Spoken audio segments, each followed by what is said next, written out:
भारत और कनाडा के बीच जारी गतिरोध के बीच दुनिया के सबसे अमीर आदमी ने बड़ी भविष्यवाणी कर दी है। अमेरिकी राष्ट्रपति चुनाव में अहम रोल अदा करने वाले इस अरबपति ने कहा कि अब ट्रूडो के दिन लद गए। असलियत में कनाडा ट्रंप के आने के बाद खालिस्तानी जगमीत सिंह ट्रूडो को कह रहा है कि भाई हमें कनाडा के इंटरेस्ट्स को ध्यान में रखना पड़ेगा। इसकी बातों को समझो तब हमें समझ में आएगा कि इसे दर्द कहां हो रहा है। तो जस्टिन ट्रूडो का जो वक्त है वो काफी ज्यादा खराब हो चुका है। ऐसा कहा जा रहा है कि जब से इंडिया के साथ उनकी प्रॉब्लम शुरू हुई है उनका वक्त लगातार खराब होते चला जा रहा है। पहली बात तो ये कि उनके खुद की पार्टी के लोगों ने उन पर से भरोसा हटा लिया। बहुत लोग का ये था कि वो रिजाइन कर दे प्राइम मिनिस्टर के पोस्ट से, हालांकि वो एडमेंट रहे, नहीं किए। एक दुनिया has started reacting. Chinese are very nervous, very confused. आप यही ना समझें कि आप पीटीआई वाले इसको खुशियां मना रहे हैं, बाकी दुनिया भी है, वो भी दे आर रिएक्टिंग लाइक। उन्होंने शुक्रवार को सोशल मीडिया प्लेटफॉर्म एक्स पर अनुमान जताया कि ट्रूडो 2025 में होने वाले कनाडाई चुनाव में हारने जा रहे हैं। और खालिस्तानियों की लगभग गर्दन जो है वो जमीन में गाड़ रखी थी कि फालतू बोले तो पिटाई हो जाएगी। आप इससे अंदाजा लगाकर देखिए, इंडिया में 2020 तक कोई खास खालिस्तानी मूवमेंट या शोर शराबा नहीं था, सब चीजें दबी हुई। लेकिन ट्रम्प जो है वो इंडियन प्राइम मिनिस्टर मोदी के करीब है, लेकिन मैंने आपसे कहा ना कि वो क्यों करीब है, वो उनकी कोशिश यही है ना कि ट्रम्प जो है वो तो देखें ताइवान सर्टन हो गया है, बहुत परेशानी की सूरत हाल है। फिर यूरोप के अंदर एक परेशानी की सूरत हाल है क्योंकि ट्रम्प तो वो तो ब्रेन डेड और ये सारे जुमले मैक्रोन ने इस्तेमाल किए थे ना कि भाई ये तो, और ये कहते थे कि हम आपको क्यों डिफेंड करते हैं, आप पैसा बढ़ाएं इसमें, और ये उसके बाद फिर 2016 में उन्होंने एकदम पूरे प्लेटफॉर्म पर खड़े होकर के अकेले कहा था कि I am a friend of Hindu और मैं हिंदू प्रथा और सिविलाइजेशन से बहुत आकर्षित होता हूं और मैं हिंदुओं की बहुत रिस्पेक्ट करता हूं।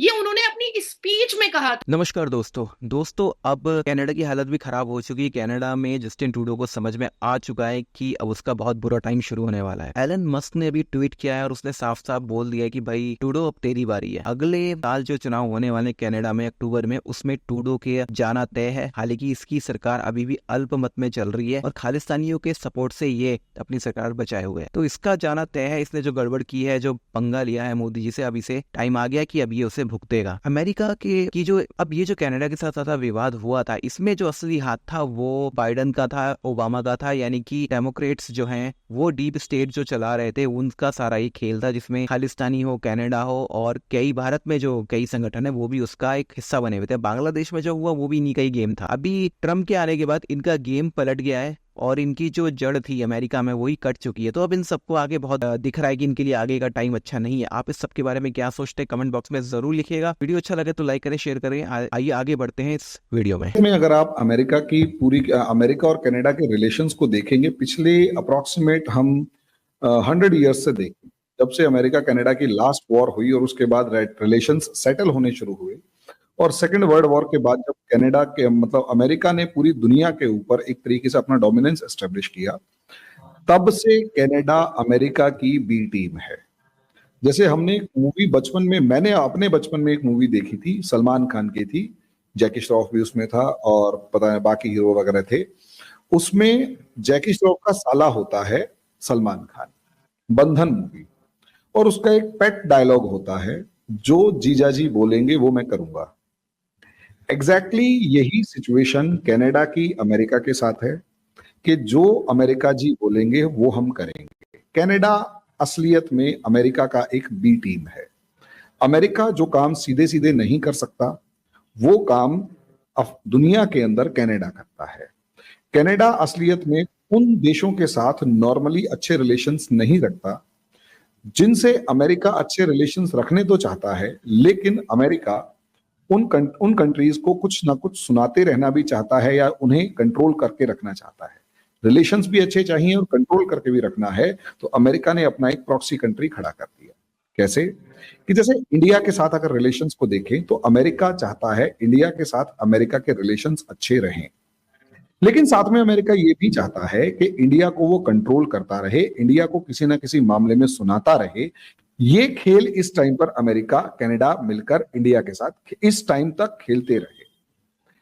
मोदी जी ने यहां पर भी बहुत पेशेंस दिखाया और सीधे सीधे कनाडा के साथ अच्छे रिलेशंस बनाने के लिए अगस्त 2015 में, सोचकर देखिए, इंडिया और कनाडा के रिलेशंस इतने खराब रहे हैं कि 1917 से 2015 तक इंडिया और कनाडा की कोई भी बायलैटरल मीटिंग नहीं हुई है, यानी इंडिया और कनाडा का कोई भी प्राइम मिनिस्टर आपस में एक दूसरे से वन ऑन वन मीटिंग नहीं करता। हम मोदी जी 2015 में मोदी जी जो हैं कनाडा गए, वहां जाके बातचीत की। उसके बाद शायद 2018 के अंदर ट्रूडो जो है वो इंडिया आए, ताजमहल वाजमहल घूमा और बातचीत हुई। उसके बाद 2019-20 के अंदर भी आए और उसके बाद अगर हम देखते हैं तो 2019 के बाद इंडिया और कनाडा के रिलेशंस दोबारा से खराब होते चले गए। क्यों?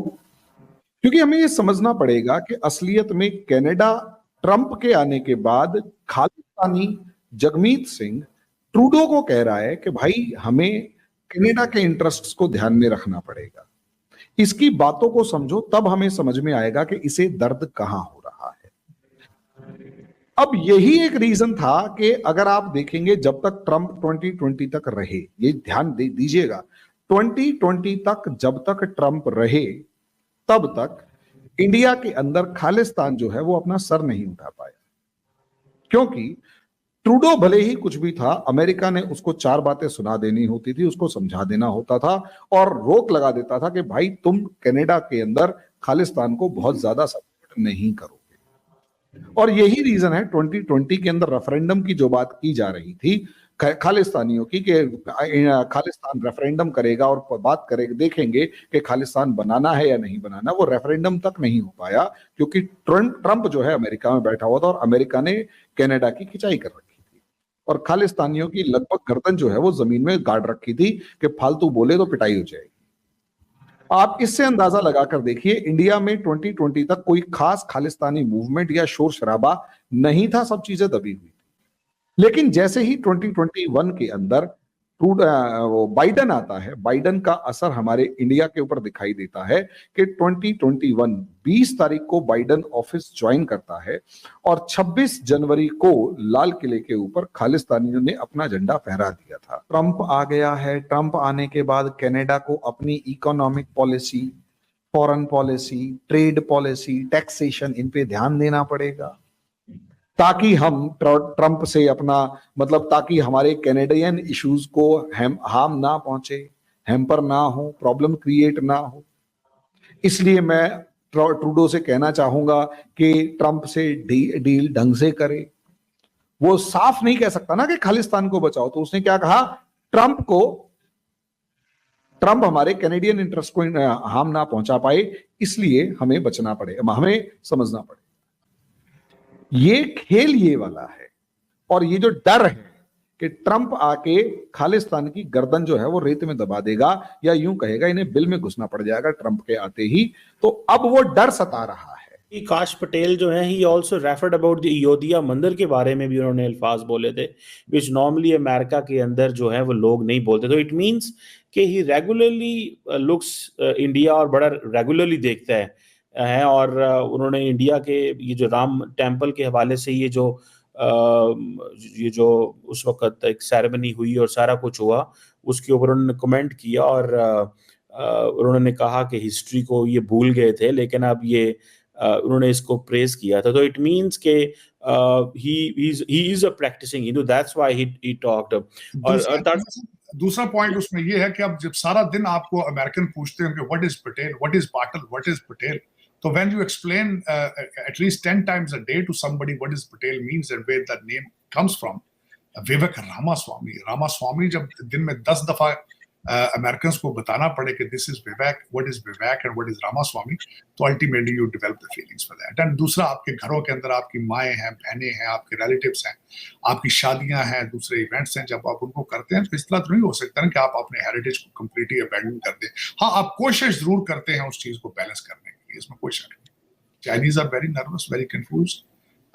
आप यही ना समझें कि आप पीटीआई वाले इसको खुशियां मना रहे हैं, बाकी दुनिया भी है, वो भी दे आर रिएक्टिंग लाइक। दोस्तों, चाइना की फंडिंग से कम्युनिस्टों का ये जो गेम चल रहा था पूरी दुनिया में, चाहे वो अमेरिका हो चाहे वो भारत हो, अब उसमें ये काफी बड़ा एक रुकावट आ गई है ट्रम्प के आने से। पूरी दुनिया भर में जो इस तरह के लेफ्ट रिबलर गैंग है वो घबराए हुए हैं और उन्हें लग रहा है कि अब उनके खिलाफ कार्रवाई होने वाली है और काफी बुरा टाइम उनका आने वाला है। तो ट्रम्प के आने के बाद चेंज तो आएगा ही, बिल्कुल आएगा। आप इस सब के बारे में क्या सोचते हैं कमेंट बॉक्स में जरूर लिखिएगा। वीडियो अच्छा लगे तो लाइक करें, शेयर करें, चैनल को सब्सक्राइब करना ना भूलें। मिलता है अगले वीडियो में, तब तक के लिए जय श्री राम।